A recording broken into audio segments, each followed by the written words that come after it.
What's going on, everybody? Jeremy with Detroit Tech. Today is time for Detroit Tech review.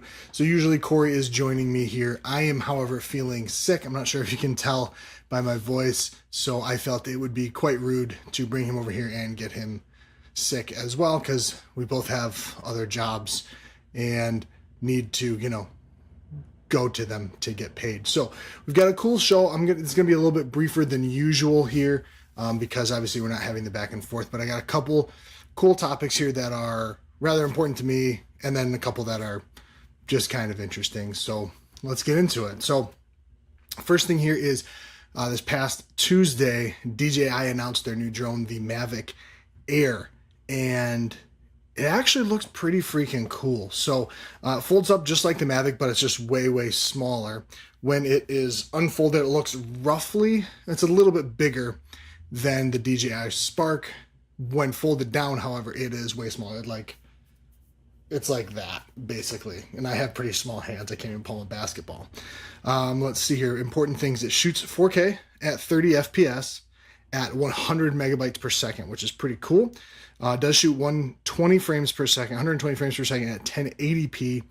It has, this is the part where it gets pretty cool. So it's got forward and backwards facing optical sensors. So it can actually fly around obstacles, not just like stop. I know the Phantom 4, maybe not the 4 Pro.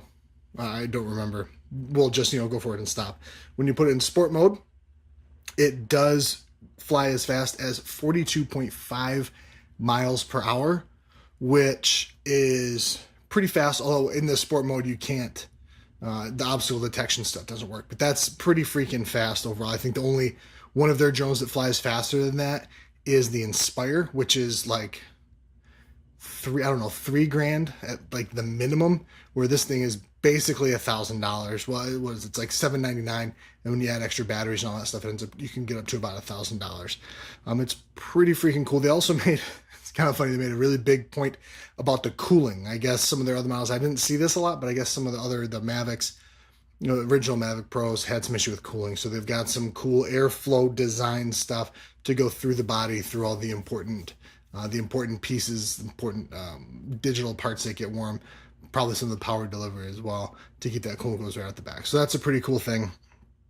I saw an article, I think it was on The Verge, that said they had a controller with an integrated screen. I didn't see that. I would love to have that. I don't always want to use my phone battery or have to bring a second phone. Not always something I want to do. Casey Neistat has had his review out like immediately. The thing looks pretty good. It does not look as good as the Phantom 4 Pro. So he was able to go, who was it? iJustine said, had the Spark, the Air, the Mavic Pro, and the Phantom 4 Pro. And they were able to kind of have them all right next to each other.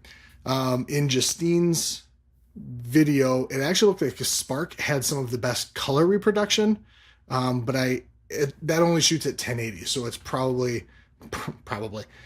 it's definitely lower bit rate. So I think the other ones, we were probably able to mess with the color in post quite a bit more. It did look pretty good. The video from it looked pretty good. Now, I guess it did look better than the Mavic Pro. It did have, I think that's all just due to software updates, that sort of thing. It definitely didn't look as good as the Phantom 4, but Phantom 4 has a bigger sensor, probably just a better sensor overall.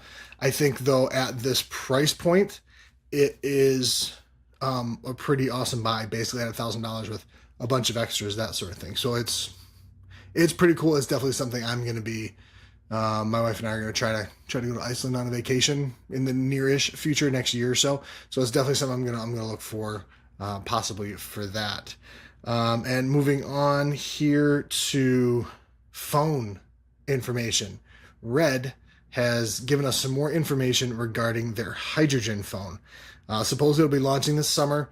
I'd love to get my hands on one. Probably won't. Red, help a brother out. So it has this holographic display, which I still don't, none of us really know. It's this 4V content. It's weird, but so it's got the holographic display. It'll have the Snapdragon 835X, which will be slightly old by the time it actually comes out in March. Samsung is announcing, or maybe February, I don't know. Samsung's announcing a new Galaxy S9, which of course is going to have the Samsung X45 or X845. So we'll see. It probably won't be that much of a difference here.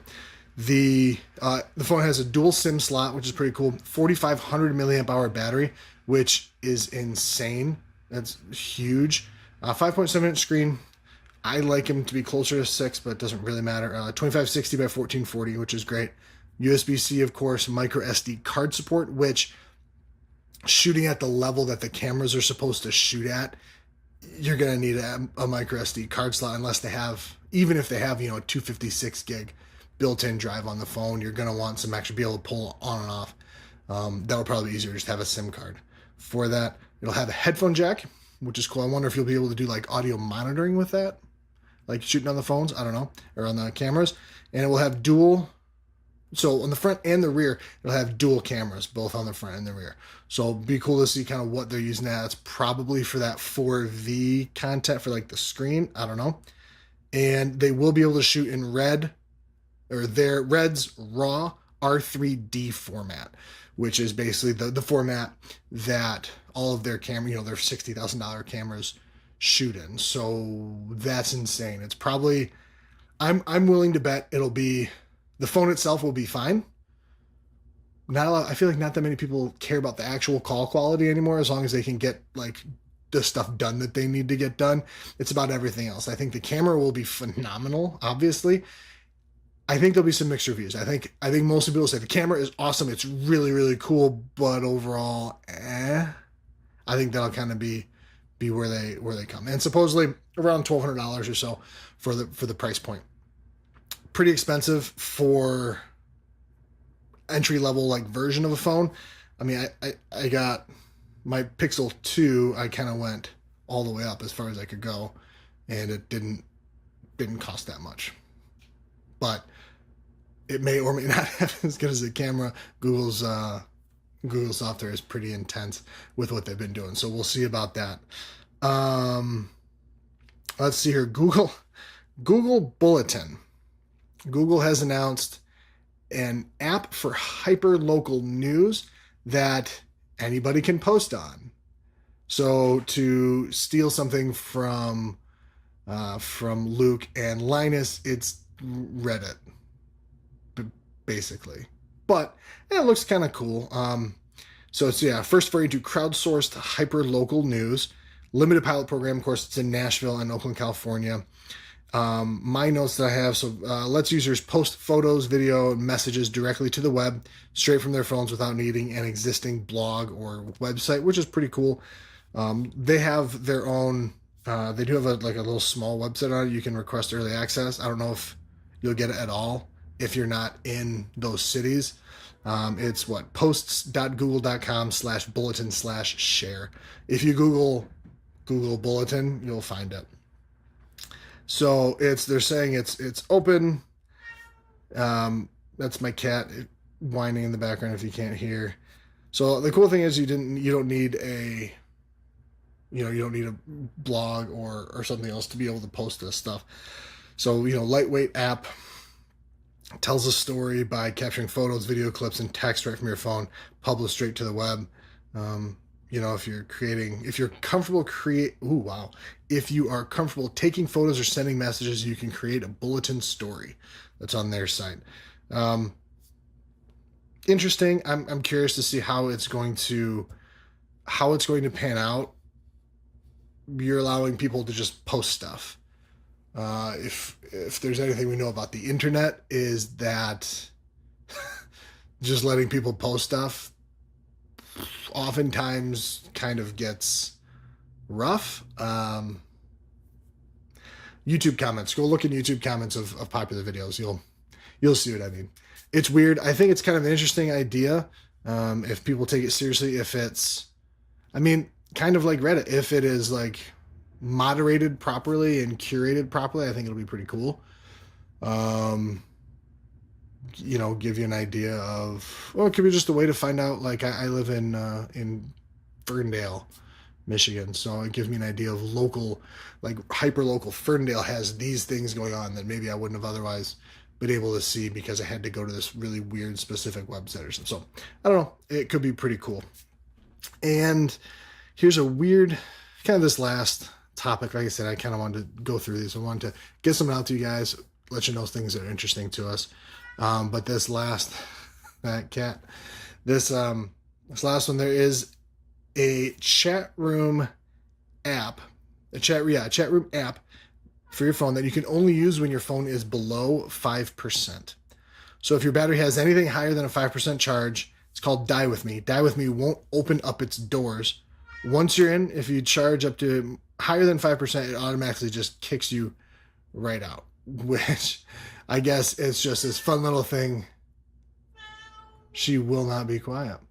It's just this fun little thing to commiserate with people while all of your phones are dying, I guess. I don't know. So, Deporter. So this is an article from The Verge is kind of where I got this. The two founders, Deporter and Supernant, those are the last names, they consider that more of an art project than game or social platform. The duo plans to release a book later down the road featuring the room's conversations, which span anything from urgent descriptions of their low battery predicaments to tongue-in-cheek guessing games where the prize is a fictional charger. Funny. You can share the same feeling with other people, Deporter says. It's a feeling that our generation understands, the feeling of being dependent on technology. So, could be a fun little thing. My phone rarely gets below 5%, so I doubt I'll be downloading this. I would have to try pretty hard to actually get in this thing, and then I would get kind of frustrated because I hate it when my phone dies. Even if I don't need it at that moment, I just don't like it when my phone dies. So, couple, like I said, I wanted to make this one quick. I just wanted to get some out to you guys with the stories that I kind of found interesting this week. Nothing crazy.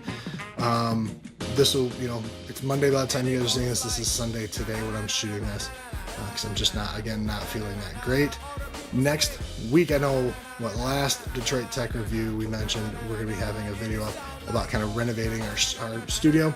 That was, we had some issues that was not last week. It should be coming up next week. I'm working on editing that right now. We have a new actual merch store, so check the link in the description below. Hoodies, t-shirts, long sleeve t-shirts. This is not it. I haven't even gotten myself one yet. This is just a Run DMC shirt, which is just pretty cool. So check that out in the description below. Let us know in the description let us know in the comments if we missed any really cool stories, or if these stories, if you're going to buy the red phone or something like that. And we'll catch you next week.